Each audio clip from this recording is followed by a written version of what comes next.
এবার ট্রাম্প প্রশাসনের কাছ থেকে 13 কোটি ডলারে মার্কিন সামরিক সরঞ্জাম কিনতে যাচ্ছে ভারত। জানা গেছে, ইন্দো প্রশান্ত মহাসাগরীয় অঞ্চলে সামুদ্রিক নিরাপত্তা জোরদার এবং প্রতিরক্ষার সম্পর্ক আরও গভীর করতে এই সিদ্ধান্ত নিয়েছে মোদী সরকার। এই বিক্রির অনুমোদন দিয়েছে দেশটির পররাষ্ট্র দপ্তর এবং আনুষ্ঠানিকভাবে তা জানিয়ে দেওয়া হয়েছে মার্কিন কংগ্রেসকেও।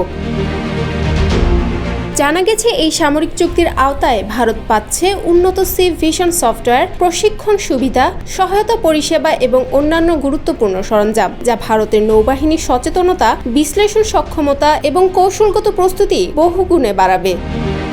যমুনা ইলেকট্রনিক্স ঈদে ডাবল খুশি অফার সিজন 3, যে কোনো পণ্য কিনলেই পাচ্ছেন নিশ্চিত ঈদ উপহার। মার্কিন প্রতিরক্ষা নিরাপত্তা সহযোগিতা সংস্থা এক বিবৃতিতে জানায়, এই প্রস্তাবিত সরঞ্জাম বিক্রি যুক্তরাষ্ট্রের বৈদেশিক নীতি এবং জাতীয় নিরাপত্তার লক্ষ্যকে সহায়তা করবে। একই সঙ্গে এটি যুক্তরাষ্ট্র ভারত কৌশলগত অংশীদারিত্বকে আরও শক্তিশালী করবে।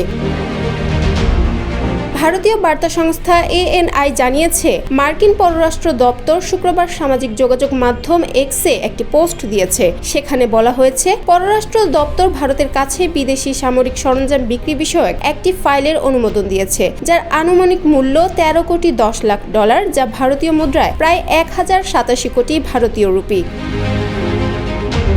গত 22 এপ্রিল ভারত শাসিত কাশ্মীরের পেহেলগামে সন্ত্রাসী হামলার জন্য পাকিস্তানকে দায়ী করে সিন্ধু নদের পানি চুক্তি স্থগিত করা সহ নানা পদক্ষেপ নেয় ভারত। পাকিস্তানও পাল্টা পদক্ষেপ নিয়েছে ভারতের বিরুদ্ধে। পরিস্থিতি এমন পর্যায়ে পৌঁছেছে যে কোনো সময় যুদ্ধ শুরু হয়ে যেতে পারে দুই দেশের মধ্যে। এমন উত্তেজনার মধ্যেই যুক্তরাষ্ট্রের কাছ থেকে সামরিক সরঞ্জাম কিনতে যাচ্ছে ভারত।